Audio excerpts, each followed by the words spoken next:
Hello, everyone. My name is Laureline Hoyt. I'm the Executive Director of the TAWAR Network, a global coalition of civically engaged universities around the world. I'll serve as the moderator for our discussion today, and I'd like to welcome you to the third episode in the series, Civically Engaged Universities and the Pandemic.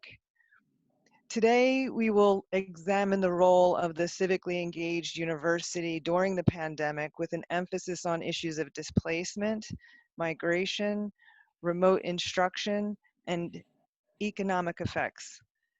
This webinar is part of an educational partnership between the Open Society University Network and the TAWAR Network.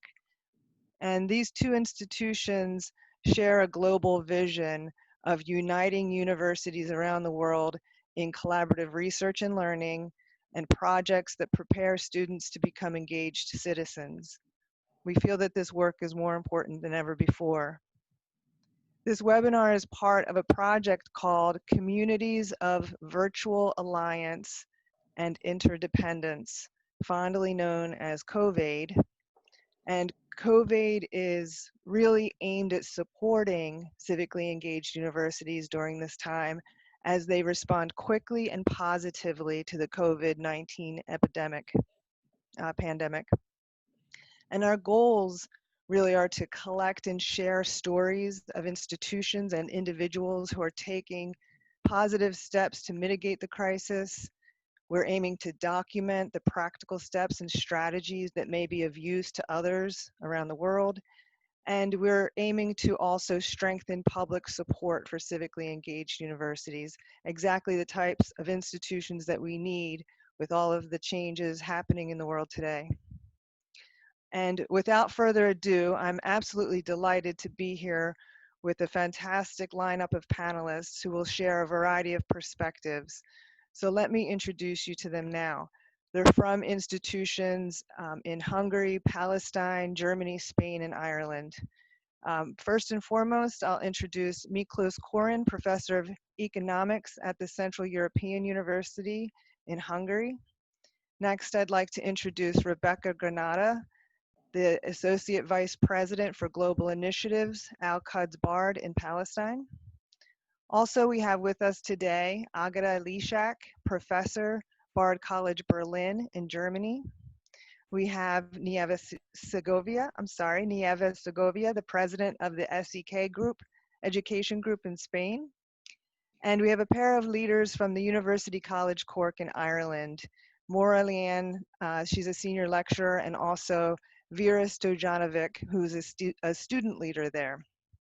Each of our panelists will have 6 or 7 minutes to speak, and then I'll take some questions from the audience. I may have some questions of my own. If anyone in the audience has a question, please go to the question and answer bar at the bottom of your screen and enter your question there. Miklos, would you help us to get started, please? Thank you, and thank you for having me here during this conversation. So, as Lolly mentioned, I'm at Central European University that's based in Budapest, Hungary. But it's actually in the process of moving to Vienna in Austria, and I'll get to talk about that a little bit more. So, just to give you a bit of background about the university, Central European University was founded in 1991 with an explicit open society mission with the idea to help facilitate transition from dictatorship to democracy in our region, in the Central and Eastern European and former Soviet Union region. So that was kind of a very regional focus, but now it has become a very, very global university.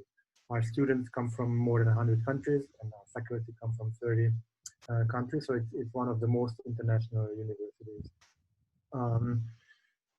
So I mentioned the two-campus operation in Vienna. So it's not exactly our own choosing. We have been engaged we were basically forced out of Hungary by the current government, and we have been in the process of setting up another education campus in Vienna.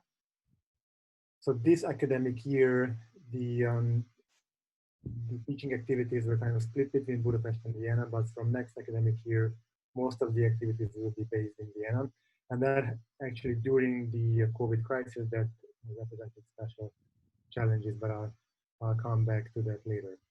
Another program that we have that I would like to mention is the OLIVE program for refugees and asylum seekers.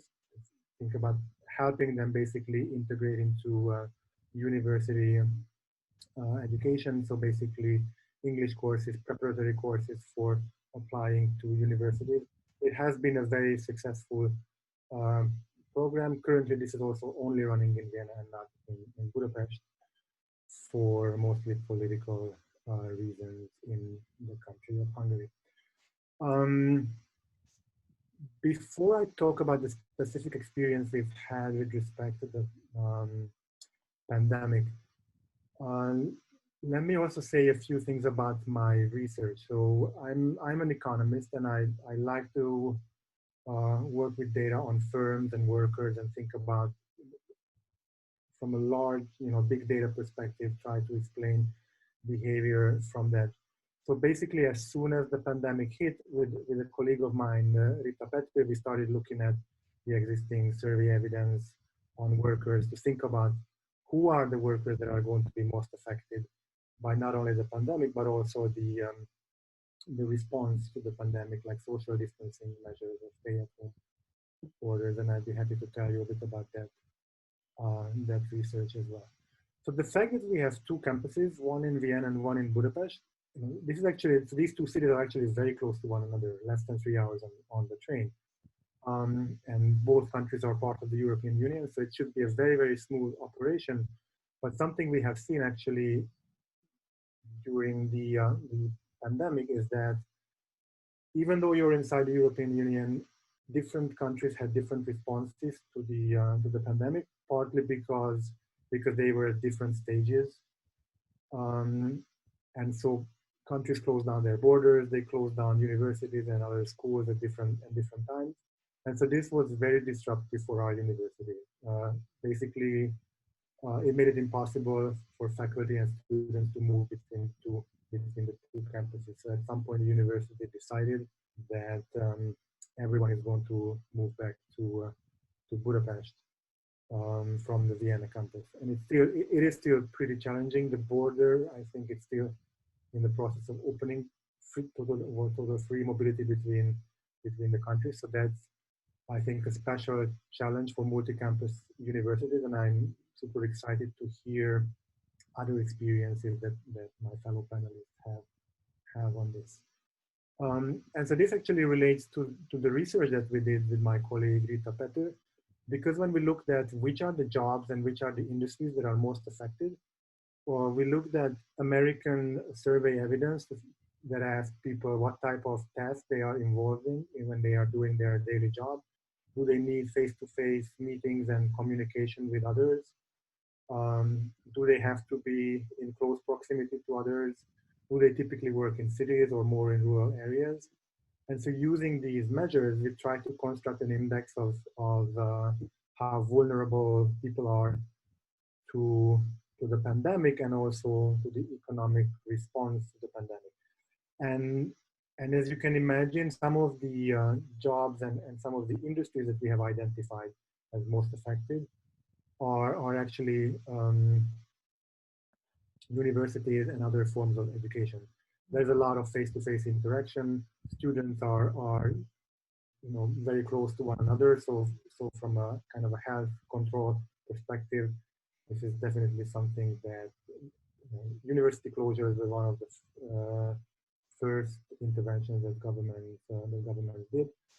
Also, healthcare, social services are very, very affected by the pandemic, but restaurants, hotels, and other customer-facing industries as well. So in the United States, where we looked at the data, we could quantify that about 40% of workers are working in occupations that have this high exposure to the crisis. And indeed, there we saw a lot of very high unemployment rates, recently.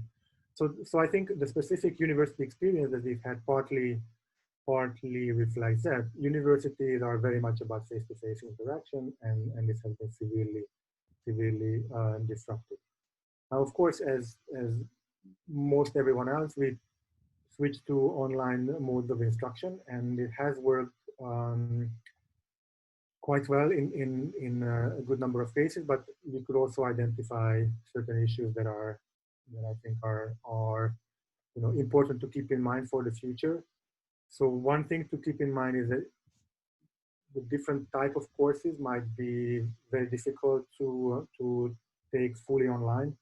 For very technical courses with a lot of use of computer or whiteboards, it's more difficult to take online than, for example, a discussion and reading course.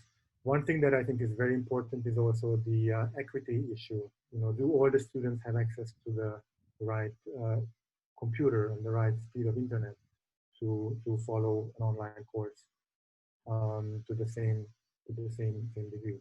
And this is, of course, much more of an issue in other levels of schooling where students might have a harder time of accessing the online instructional materials. So just to think a little bit about where I think we're going next, nobody really knows. And of course, the university doesn't really know what's going to happen in the future. So we are actually preparing for a hybrid mode of education, mixing kind of regular classroom instruction with online instruction. If remember, we have students from 100 countries, and these countries are at different stages of the pandemic. So it might be the case that even in September, some countries are closed for travel, and for some of our students will not be able to come to the Vienna campus.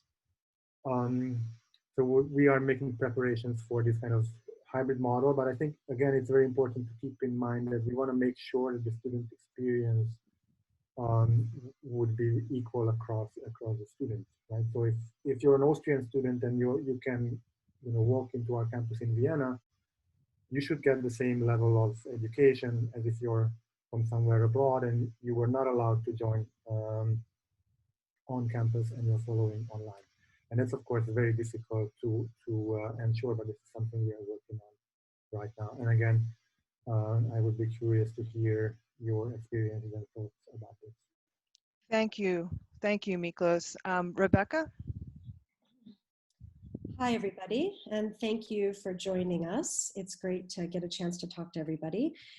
As Laureline said, I'm Rebecca Corrado, the Associate Vice President for Global Initiatives at Bard College, and I've been working internationally with Bard for many years now. As some of you probably know, Bard has several robust degree granting programs around the world, including our partnership in the West Bank of Palestine, Al-Quds Bard College, where we've been operating for over a decade now. But Bard also runs programming targeting communities impacted by more recent refugee crises, which is what I'll talk a little bit about today. For learners who have experienced interrupted university education due to displacement from their homes as a result of war and other crises, as well as teachers who are working in these communities, many of whom are refugees themselves. So right now, we're working in several very different contexts, all of which have been, of course, impacted by the COVID-19 pandemic: Palestine, Jordan, Kenya, and Bangladesh. I would say that one broad commonality of the work that we're trying to do in all of these communities is to offer liberal arts-oriented education to these learners, many of whom share, as another commonality, a rote learning environment education for much of their lives. And when it comes to working with learners at the tertiary level, the university level, we aim to promote critical thinking, real learner engagement, and also, of course, a kind of passion for education. And, for those of you who are familiar with the world of refugee ed, you probably know that only about 3% of refugees are currently able to access higher education. And that's just slightly up from the 1% that it was several months ago. The Global Compact on Refugees has set a pretty high target of 15% by 2030. And the programs that we're offering it's a small contribution to that. The way we've designed our programs, I'll tell you a little bit about that before I get to the impact that COVID has had, is to bring refugee learners from both urban and camp-based settings into virtual classrooms with Bard Network students, and they take classes for Bard credit. With the foundation of the Open Society University Network, we'll be moving towards, broader network offerings that will also allow for other credit opportunities. But in other words, we're currently holding non-matriculated refugee learners to the exact same standard that we would hold any BARD network student. We value the cultural exchange that happens between our matriculated BARD network students and those who are joining remotely. Before this pandemic hit, our learners who were in these communities they would come together in learning centers or learning hubs, and then they would be remotely joining BARD College Network classes. And this was critical to the teaching practice because it underscored this community of practice building that we were aiming to do, and also a real social and cultural exchange between the refugee learners who weren't matriculated and the matriculated BARD network students. So there's been some pretty practical and profound impacts of the COVID pandemic on these communities. Complete camp shutdowns, even for urban-based refugees, strict travel restrictions, which of course we're all facing, widespread border closures, difficulty moving, and in very practical terms, what that means is that these learners are no longer able to come together into their community of practice and into these hubs, which means that many of them have had a pretty profound difficulty in accessing the courses. We're still teaching, they're still joining, but we've had to go almost completely asynchronous with these learners. So while BARD network students often have the technology to join classes through Zoom like we're doing right now and show their faces and communicate and have facial expressions, our learners who are joining from places like Jordan and Kenya and Bangladesh, they experience lots of interruptions, network cuts. Sometimes they don't have credit on their phones to join, and none of them are able to join with video. What I would say though is that in terms of what's hopeful about this crisis is that it's presented kind of an opportunity. Much of the hard work that institutions working in the refugee education field have been doing is thinking about best practices for online ed. And these best practices during this kind of emergency pivot to online learning during the pandemic have served as a kind of example, if you will. We know from all of the research on education in emergency settings that there's a crucial role that higher education plays in both building and reinforcing resilience. Intellectual stimulation, maintaining relationships with peers and also with other trusted adults who are in the position as faculty members. This is all critical in the refugee education world. And we know that it's also critical in this emergency setting. So we can take a lot of the learnings and the best practices from all of this research in refugee ed and kind of translate it into our COVID emergency situation. And I think what that results in terms of educational opportunities in the future for forced migration and communities where displacement is a real problem is that there'll be more emphasis on continuing to develop best practices in the connected learning sphere. So it seems to me that this is a moment that we can capitalize on in terms of promoting the importance of connected learning and getting folks around the world to use this moment where over 1 billion students are out of school to continue to think about the ways of improving asynchronous connectivity, blended educational opportunities, and additional assignments that can be replicated. Thank you very much, Rebecca. Agata, would you go next, please? Yes, hi everyone. It's lovely to be here. My name is Agata Lishak and I'm Associate Professor of Migration Studies at BARD College Berlin, Liberal Arts University in Berlin, Germany. My teaching and research are both interdisciplinary, located at the intersection of cultural studies, urban sociology, and gender studies. And these are also the fields in which I teach at BARD College Berlin. Like CEU, we are a very international organization. We have 260 students of 60 different nationalities. And we're small and vibrant. On our campus, seminar discussions spill out from classrooms to cafeteria, to our leafy gardens, to dorms. And I really want to stress how important the physical space of the campus is for our student-centered pedagogy. And because it's so important, and because we're able to create amazing connections between students and faculty and among faculty, we're able to build on those connections in the time of crisis. We're also mindful of our place in the world. So aside from maintaining many thriving connections with other Berlin institutions, we are also part of the BART International network that Rebecca just mentioned. And we recently also joined the Open Society a university network, which includes several more universities from across the world. I mentioned the network connections because I find them particularly valuable for our efforts to help students develop critical thinking skills and practice civic engagement, both locally and globally. And these international connections have proven especially important, I find, during the pandemic. So I taught my last in-person class on the 12th of March, and the following week we moved all the classes online. Some students left Berlin right away, and others stuck around for a couple of weeks before they left, and some are still here.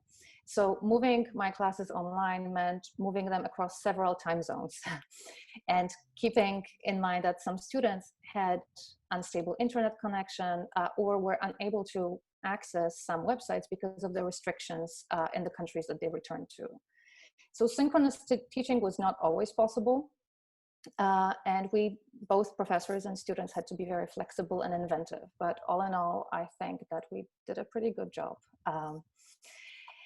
And this shift to remote teaching also coincided with the closing down of schools in Germany and elsewhere. So like for many of you in this webinar and beyond, my daily workload was substantially increased due to homeschooling and other care responsibilities. And my students had a very clear glimpse into what it means. So my kid would sometimes photobomb our online classes, but sometimes in an amusing way, sometimes to my frustration. But likewise, I was offered glimpses into their private lives. Some of the students were zooming in from their dorm rooms because our dorms still were open to those who stayed in Berlin. Others were zooming in from the apartments that they shared with their friends. There were a few students who were joining in from hotel rooms because they had to undergo quarantine, or from their parents' houses. So we made sure to devote a portion of each session to check in on each other. So where we were, how we were doing, what the latest pandemic updates were in the places where we were. And in the process, we learned new things about each other's lives, and a new intimacy emerged. But I don't mean to romanticize it, because it's important to remember that we had 6 weeks to create a sense of community before we moved classes online. So we were building on the trust that had already been established on our campus. So no internet magic made it happen. It emerged from the physical space of a classroom, and it emerged from a physical space of our campus. To sort of illustrate what the switch to remote teaching meant for us, I will briefly speak about one of the classes I taught last semester. So I'm involved in this network project, a Lexicon of Migration, which is a course developed by scholars from across the BART International network. So Al-Quds BART, American University of Central Asia, BART Annandale and in the US, and BART College Berlin. And this spring we taught it for the second time. This course aims to advance students' understanding of migration, both in the very specific local context in which they study and from an international perspective. We developed a series of joint assignments based on shared readings that give students a unique opportunity to engage with their peers and professors from other campuses. And so even before the lockdown, we had already been engaging in a range of remote activities across campuses, and that prepared us quite well, I think, for what came next, however unexpected. We held online discussions between the West Bank and Berlin, for example. Students worked together on small research projects. They commented on each other's work through various online tools, such as the Padlet. And they also got in touch with each other via messaging apps when they were working together. So those connections were already established even before the lockdown happened. The lockdown did cause some disruption to our very carefully designed schedules. So for example, my group had been planning to do a sound project on the Polish-German border, which is only 80 kilometers away from where our campus is located in Berlin. And that trip had to be canceled, but we agreed to replace this assignment with another sound project, which students were then able to share across the network.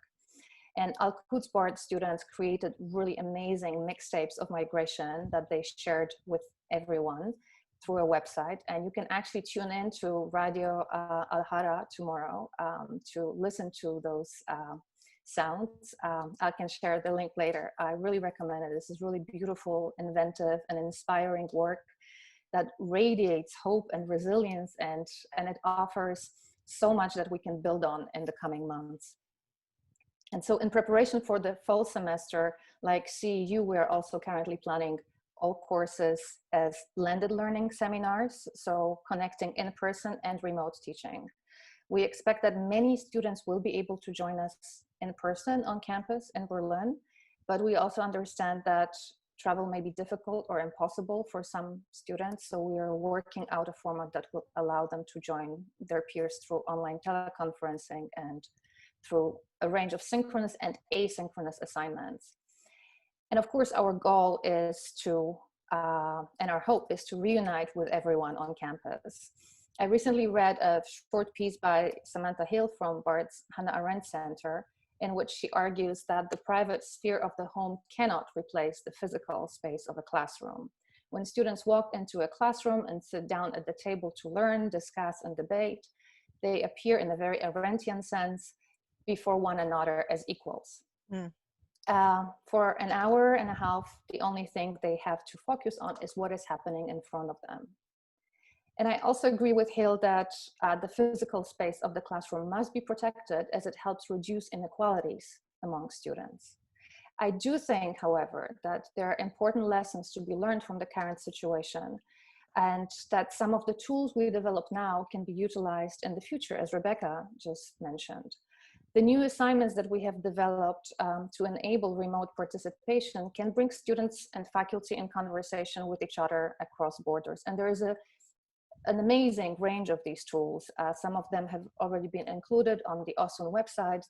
Many of them have been developed by colleagues from across the network as a sort of like a trial and error experimental approach. Also BART's Center for Experimental Humanities has shared amazing resources with us. So we're building on something very substantial here.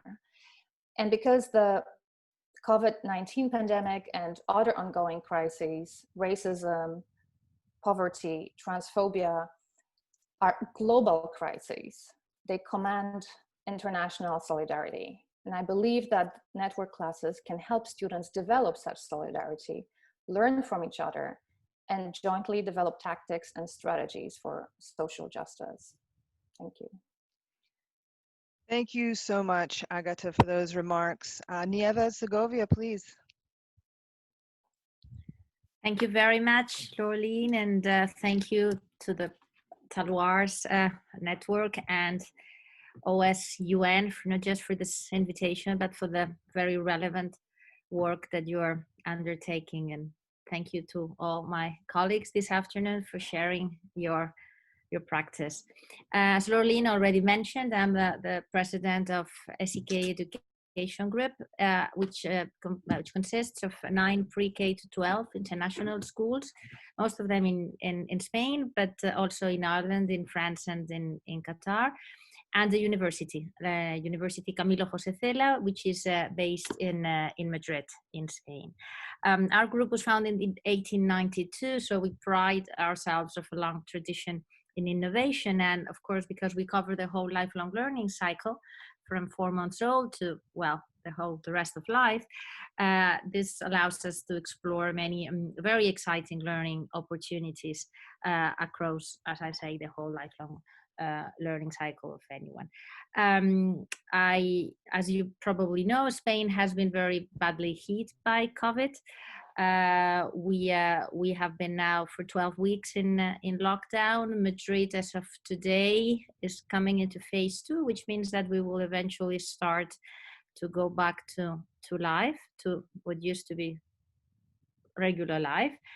And schools and universities closed on March 11th with just about 48 hours notice to go online. As you have all experienced, and as you all know, ever since we've been living this massive global experiment, we've had lots of positive feedback, fortunately, from our whole community. It's been a challenge, as many of you have already mentioned. Thankfully, we were quick, we were successful in making this transition. And it has been an acceleration of many of the initiatives that were underway, and that got this incredible push by what happened, and how I would say how the future jumped on us and took us by surprise. So we were pushed into this very steep learning curve. And what I do hope is that it will allow us to let go of the old narratives that we have been using for a long time, and that will allow us to step into this whole new education world about which we have been, I think, talking for a little too much or too long, and that we hope we can approach now with a different lens, a different sense of urgency and need, and also a sense of opportunity that I think we all share today. Some of the key takeaways that I would say that's part of this steep learning curve, this learning over the past 3 months. I would say we have learned we're beginning to understand what are the jobs to be done by the education system, and what are the jobs not to be done by the education system. What does society need, what society needs, what do children need students, parents, teachers, of course. We've also tried to understand how to unbundle the role of teachers. What are the tasks that teachers are very critical at, and others that can simply be automated. We have also learned about the transformational power of technology, and we've understood to what extent for a long time we had been cramming technology into what we did, and it hadn't been transformational. So we have understood that this direct translation that we've made from face-to-face to online needs to advance really to create a significant online learning experience, to create a model that I don't like to call either blended or hybrid or high flex, or it's a new learning model that will be personal, that will be bespoke to every student, and that would really reach every learner where he or she is. But most importantly, and I would say that the key takeaway out of these 3 months of lockdown, of huge experience, of global experiment, has been the role of the community. This collaborative culture that we need to embrace, and to understand that education really is a whole of society project in which we're all stakeholders, and where civic engagement plays such a huge part. Some of the very specific initiatives we've launched during this time relate to our community. We have this very large learning community where we have students all ages, where we have families, where we have university professors and school teachers, where we have alumni also of all ages. So we've engaged them all in this large volunteering network, or even movement, some people call it, where we've seen all types of connections happening. We've seen university professors helping school children, our schools, and in other vulnerable contexts. We've created mental health support programs. We've advised and partnered with the administration on safety protocols. We've seen little children work with the elder, or even with the hospitalized, through letters, through calls. So we've seen all types of connections that have really built on the coherence of our whole learning community, where the priority was not to leave anyone behind. A very important part of our community is our refugee students. University Camilo José Cela was the first university in Spain to welcome refugee students on our campus in year 2015, when the large migration crisis happened. Very quickly, they became part of our international students body, of course, and I think that they are one of the best parts of our international and even national student body. We built on this project happened because of our previous work we had been accomplishing for over 10 years with children who had been traumatized, victims of terrorism after our train attacks in Spain. Our very dear refugee students, or international students, have facilitated during this COVID these COVID months, that we work with Syrian refugee children in different centers in Spain. And because they were the only students on campus, they were the only ones who had to stay in the dorms, they created this fantastic campaign using the university's design lab to produce face masks with our 3D printers that would be used in hospitals and other places.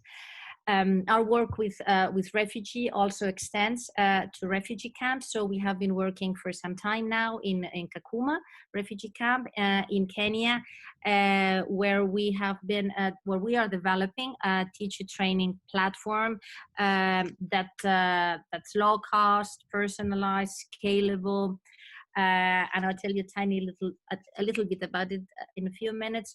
But in Kakuma, what we have done during COVID is helping our ambassador teachers, teachers who work with us in the camp, in their own initiatives to help raise awareness around COVID. One of the very beautiful projects was a teacher who created these poems and songs and theater plays that she played with her children and in their classrooms, just to raise awareness about the effects of COVID. And here's where I'd like to shift the approach and do somehow what Rebecca actually did a few minutes ago, and is to speak about what has our work with refugee ed meant for us in terms of learning that is so relevant now for us to deal with COVID. I think that the work we have accomplished in refugee education over the past years has played a very significant and very important role for us now to deal successful with the whole COVID crisis. So just a few takeaways again. Thanks to this refugee ed work we've done, we've learned to deal with uncertainty and educate for unknowable futures for all our kids. We've learned to deal with the false hope that life will return to normal, as many of us would like to think, but we know it probably won't happen. We've also learned that what the effects of school disruption on children are, and the fact that school closures will last longer than we expected. So unpredictability is again our new normal. Our work with refugees has reminded us to focus on the importance of mental issues versus academic, and to acknowledge how important it is for students to have a sense of belonging to a community now that they are in isolation in their houses. It's reminded us the need of parental engagement and society engagement, as I said before, and of course, civic education.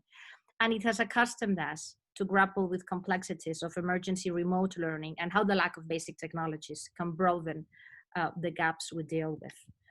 And above all, I think that it has reminded us of the huge opportunity we have in front of us, that school disruption gives us a chance to rethink education, to think again about its purpose, to reimagine it. Back to the teacher training project I mentioned before that we call Each Teach. This platform has all the design principles that we will wish for any one of our classrooms. It allows for personal learning, it's flexible, student-centered, practice-driven, work-embedded, community-based. It has everything that we look for when we think about this paradigm shift among our own classrooms. So I feel that this opportunity we're facing with disruption, as hard as it is, and as much as we have struggled, and as much as we have worked and as strenuous it has been, we are facing the best opportunity we've ever had to change education, to transform education, to reach every student where he, she is.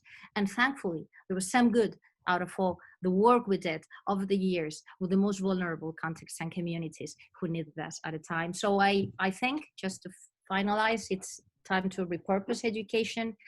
Pandemics are a turning point for humanity. They've always been, and out of them has risen the best and the worst. There are all types of different outcomes, and so I hope that we'll be able to read the moment and rise up to this phenomenal occasions, and universities do become the beacons of hope for a better future. Thank you. Thank you, Nieves, for those very uplifting remarks and also your insights. And our last two panelists are Maura and Vera, please, from University College Cork. Maura, would you like to go first?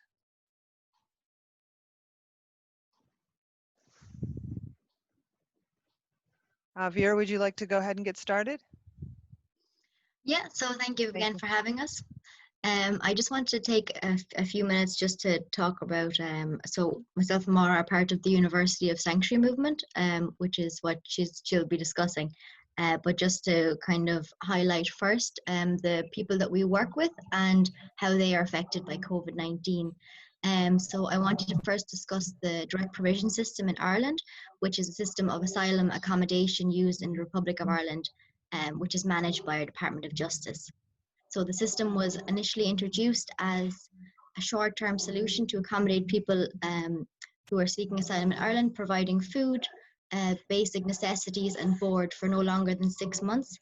However, due to significant delays in asylum process, most people spent an average of 3 years living in these institutions, but I know many people who've been there between 7 and 10 years. Residents live in overcrowded accommodation where often families are forced to live in one room for years at a time. Many of the centres are in rural settings with limited access to transport, so integration is very difficult for people. And the system has been criticised by human rights organisations as degrading and inhumane. Currently 7,400 people live in direct provision system in Ireland, and 1,100 of those live in Cork City and County. So the University of Sanctuary movement, most people coming in through as sanctuary scholars are from direct provision centres. So the Irish Refugee Council has stated that direct provision has been so far the most disturbing aspect of Ireland's response to COVID-19, highlighting the institutional discrimination which exists in Ireland, specifically targeting refugees and asylum seekers. In Ireland, those who have lost employment due to COVID-19 are automatically entitled to a wage subsidy of €350 a week. But those asylum seekers who have been working and paying taxes in Ireland for the past few years are not entitled to the wage subsidy. They instead get a sum of €38.80 per week to support themselves and their families, which adds additional strain both financially and emotionally to people. The nature of the accommodation has also made it impossible for residents to self-isolate or to be able to practice social distancing. There's been many reports that individuals have been forced to share rooms with people who have contracted the virus, and because of that, clusters have appeared in centres all over the country. Instead of acting and moving people into suitable accommodation, our Department of Justice instead ignored recommendations from health experts and human rights organisations and instead declared lockdowns in the centres. As well as this, and this is very relevant to what we're talking about today, poor internet connection in the centres has put our school children and our sanctuary scholars at significant academic disadvantage. And again, due to the fact that our scholars are confined to their rooms during the lockdown, many of them had to sit their summer examinations in bathroom cubicles because there was no access to private spaces where they could quietly, sit their exams. I'm very aware that I'm painting a very grim picture at the moment. So I wanted to speak a little bit about what the University of Sanctuary and what we've been able to do and what supports we've been able to put in place to support our scholars and also the wider community of people living in direct provision in Ireland. So the main thing that we have been doing is advocating for our scholars to be moved out of direct provision and into suitable accommodation. The main way that we've been able to do this is to lobby our own university to try and make student or university-owned accommodation available to our scholars for the foreseeable future until it's safe for them to move back into the centres. And so I'd like to pass you over to Mara to talk a little bit about the University of Sanctuary and what other things we've been able to put in place. Great, thanks Vera, and hello everybody, and apologies that you can't see me. My camera is just all zoomed out, I think. So maybe an opportunity to close your eyes and have a little rest. My name is Maureen and I work in the area of social policy, and I chair the University of Sanctuary Working Group at UCC. So let me just say a little bit about UCC first. UCC is based in the south of the country in the second biggest city, and it's quite an old university. It was established in 1845 at a time when Ireland was in the middle of the worst famine that the country had experienced, and which brought with it a huge loss of life. And while the university was being built, Queen Victoria, who was the monarch of Ireland at that stage, made a visit to Cork, and she drove by the building, but she didn't get out of her carriage because there was an outbreak of cholera at the time. But yet, despite the famine, despite the cholera, and despite the huge wave of immigration that led to so many Irish people becoming refugees, the building was completed, and UCC now has 21,000 students and is very much an international university. And it's also a university which is very much committed to community engagement. And as part of that, in 2018, UCC became a designated University of Sanctuary and part of the wider international Faces of Sanctuary movement. And the key values of this movement are inclusiveness, welcoming and respecting people from all backgrounds, valuing diversity, participation and working with people, and working with them in a way that ensures that those who are seeking sanctuary are fully involved in any decision making, and are very much supported to be leaders in determining what it is they need and want themselves. And I suppose the other key value to the movement is around openness and optimism, and a commitment to creating cultures of working collaboratively and in partnership with others in a spirit of positivity. So very much our response to COVID at UCC and in context of sanctuary work has been to try and look at what are the opportunities that might be opened up by this horrendous pandemic, which has really been disproportionately felt by certain cohorts like refugees and asylum seekers in Ireland, as Vera has described. And it can feel really overwhelming when you encounter state regimes and institutional practices which are so damaging. And while we will continue to call out these abuses, I think there is some potential in highlighting and drawing attention to the opportunities which COVID provides. So we have been asking ourselves if there is something in our shared experience as human beings going through a pandemic in the same place that might give us some sort of common base for action. Does the fact that we're all in this together, and even if we're not experiencing it in exactly the same way, but does it provide a basis for solidarity? And how can the recognition that our health and well-being as individuals is dependent on our health and well-being as a community open up new ways of engaging? So what we've been trying to do is to bring attention to our common humanity, our common vulnerability, and our mutual interdependence as people who need to cooperate and who need to trust each other if we are to become safe and to stay safe. So we felt that there was something in that we could use as a basis for solidarity and as a basis for forging connections between refugees and asylum seekers and Irish citizens. And one of the things that we tried to do to support that was to redeploy the funding that we had allocated to a range of other activities like summer camps and art programs and parties for children, none of which could happen due to the lockdown. So we decided to redeploy those funds to support an economic enterprise in one of the centres that Vera has been talking about. That was a mask making initiative. And that has proved really positive. It's really kind of a symbolic project that helps to create a connection between refugees and asylum seekers and the wider community. And I think Vera will just explain a tiny bit more about that initiative.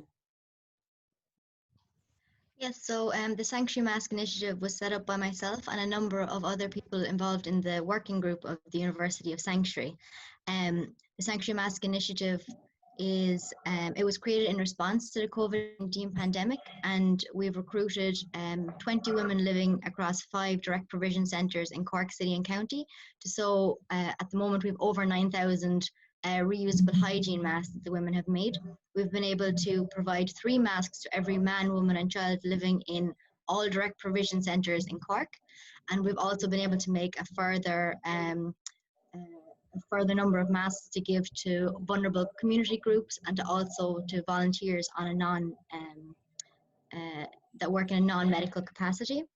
The University of Sanctuary have been, as Maura said, able to redirect funds towards the startup costs of the project. And we've been able, 5,000 of that came directly from having won the McJanet Prize in 2019. The initiative itself has had major benefits for the women involved, but also the wider community. So the initiative we've been able to help to improve the emotional well-being of the women involved by giving them a sense of purpose during this time, and also being able to provide vital financial support for the women through the making of the masks, to a community that have been directly discriminated against by the Department of Justice during the pandemic. And I think one of the major things that have come directly from the Sanctuary Mask Initiative is the fact that it's helped to change the narrative around residents living in direct provision centre. So residents are often viewed through the deficit lens as passive recipients of events and as individuals with little to contribute to society.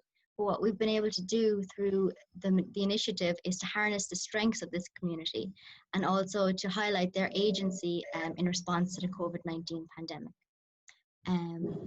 So thanks very much for taking the time to listen to our talk.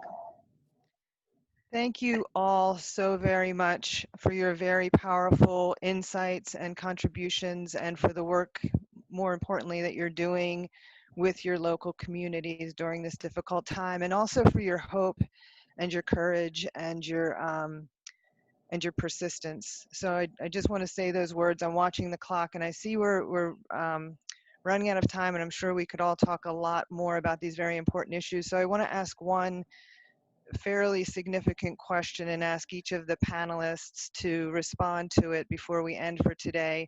And you can go ahead and just respond in the order that you presented earlier.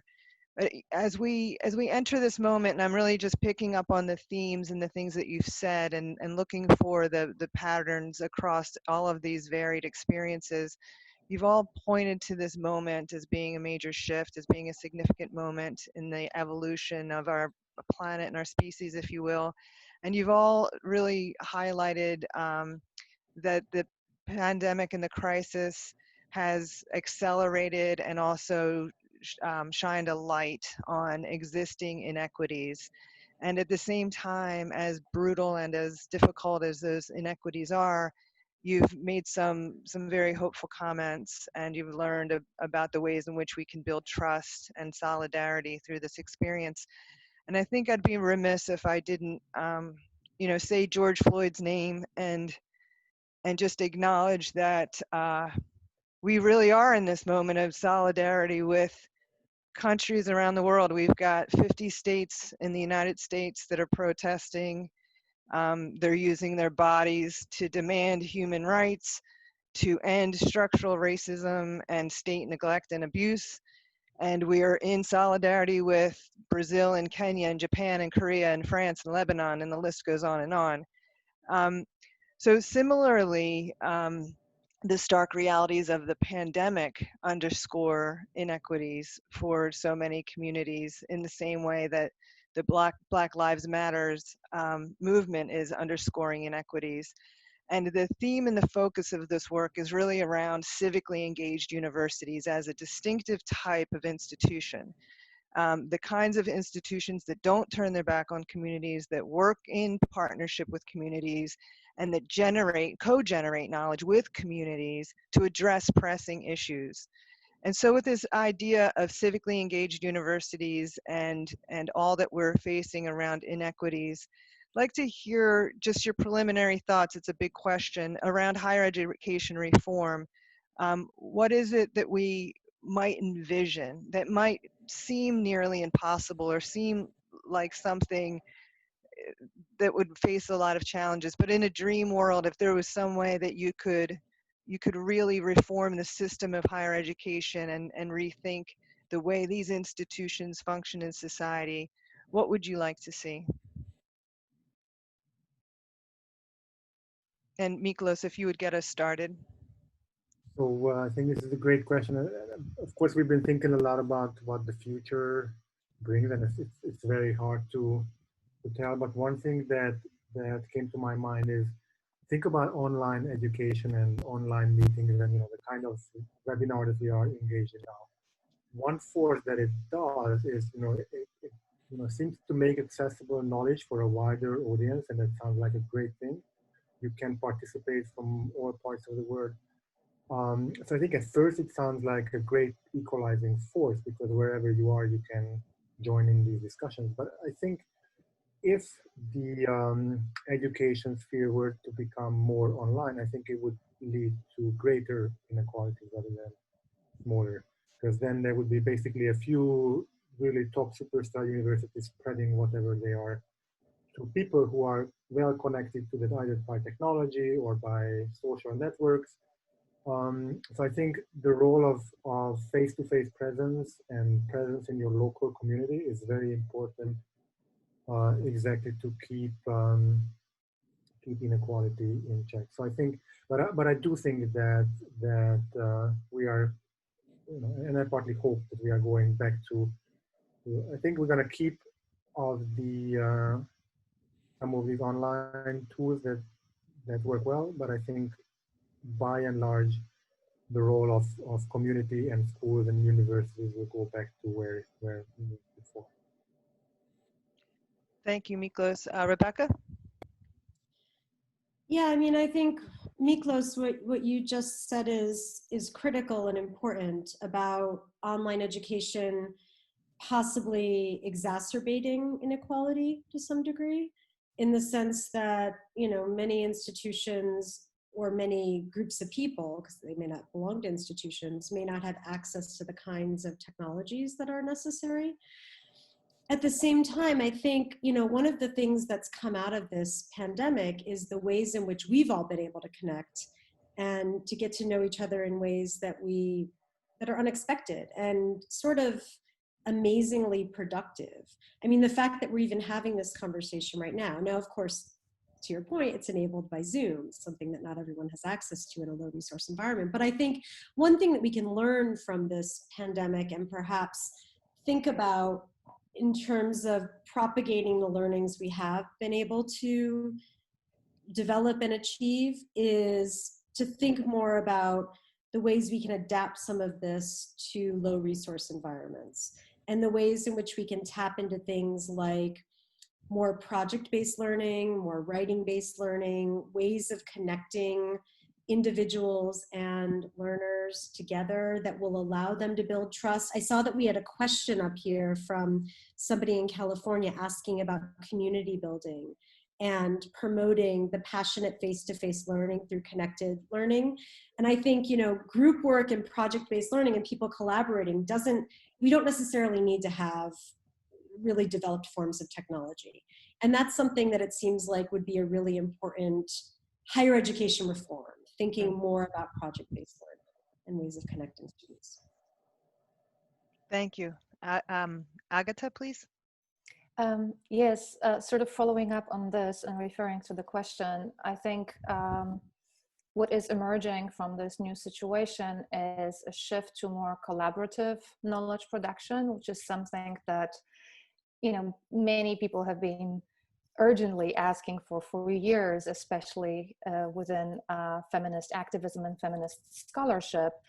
And I have to say that in the past few months, I've attended lots of, meetings like this one and workshops and classes, like just last week, I attended this beautiful class organized by Awesom's Connected Learning Working Group, which was on cohort and community building in connected learning environments. So something that the question was about, like, how do we build a community in a connected learning environment, right? So like when we are not face-to-face in person, but only through the screen. So I think those resources will be available online soon, so maybe we could link to those. But I have to say that, you know, I had to cancel a lot of conferences, and I don't miss them. You know, those big conferences where knowledge production is very performative. And I really cherish the smaller workshops, the really like hands-on approaches that have been developed in the process. And I hope that we will see more of this. I don't want to go to any more conferences that have like thousands of participants and cost $600, you know, because they're exclusive. They, you know, they're just wrong. And I haven't missed them at all. But you know, I wouldn't mind if we had this meeting around a table somewhere, you know, in Berlin or in New York or in Vienna or elsewhere. So I do hope that once travel is possible again, we will be focusing on what really matters. So on those collaborative efforts rather than on, you know, big, largely unnecessary, I think, events. Thank you so much. Nieves and then Maura and Vera, please. Thank you, Lorleen. Just when you asked the question, just this quote came to my mind that we all know. Wells' quote about civilization is in a race between education and catastrophe. I think that more than ever in times to come, civilization is going to be at stake between education and catastrophe. But for that, education, I feel, needs to change. And I do feel higher education institutions need deeply to reflect about their own role within the society they're meant to serve. So I'm advocating for more student-centered universities and not so much university-centered universities sometimes. If we are to if we feel that education belongs to the larger community, as we have all shared, so should universities open and embrace the larger community and become learning organizations. And that model what we need for the rest of society. So it's time maybe for a university to be wanting to learn, to be humble, to be open, to be open to different type of role, but never letting go maybe the leadership that I think higher education institutions owe to the world. Thank you. Thank you so much. Maura, please. Yeah, Lorleen, I missed what the question was. I lost you during when you were asking it. Is it something about the difference this will make for higher education? It's really about a dream that you might have for the ways in which higher education institutions might evolve in the future. Okay, so I think what's become very clear to me during the last couple of weeks is, first of all, the great value that's in higher education, particularly in relation to research and the way in which so much of the research that's going on around how to address the pandemic, develop vaccines, etc., is university-based. So I think it highlights the real value and need for research and the real value of universities. And particularly, I think it highlights the potential which universities have to be community institutions. So institutions that are willing to share resources, share research, share learning, and do that in a way that is not so much caught up with commercial activities. And I think that's really something that maybe it has helped us to look back at what is the fundamental value and place the university needs to play in a society, particularly when there's a big challenge facing society, and to move a little bit away from the more commercial side of things where we were going down quite a lot. Thank you. And Vera, please.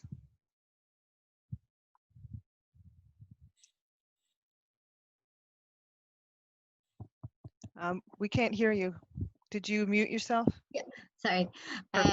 Yeah, so I think the question has been answered just from our side, from the work. I'm a student myself, so one of the things that I was quite nervous going into the pandemic from like education side of things, and what I've realized is a lot of the blended learning and using the straying away from the traditional classroom learning has worked for a lot of people, including myself and a lot of people that I know. And I think there's a lot of things that we can use and take that we've learned from the way that the education system has had to change so rapidly, and use that going forward.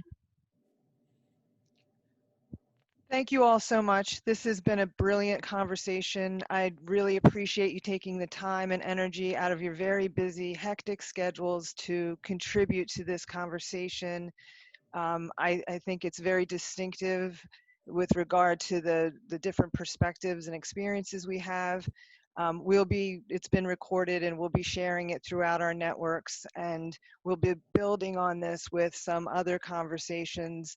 The next webinar on July 13th will focus more specifically on faculty who are engaging students with the community, with their communities, and what they're envisioning for this year coming. I mean, how do we engage with communities in meaningful ways with social distancing and other types of restrictions in place?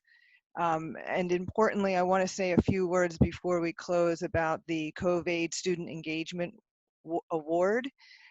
We had been advertising it for some time. The deadline was June 1st, as many of you know, and we've received 300 applications from 37 countries. We're currently reviewing those materials, and we'll be selecting and announcing the 10 student winners sometime next week. And one of the future webinars will be a panel of those students presenting their experiences and their efforts to adapt their civic engagement work under these current conditions. And so we expect that to be a very exciting and very interesting discussion, and I think we'll learn a lot. Importantly, it's also an opportunity for those students and all of us who can join the webinars and be part of these discussions to really become part of a movement, if you will, to build solidarity, to build hope, to share ideas, and to continue to do this work in our local communities and to support each other globally.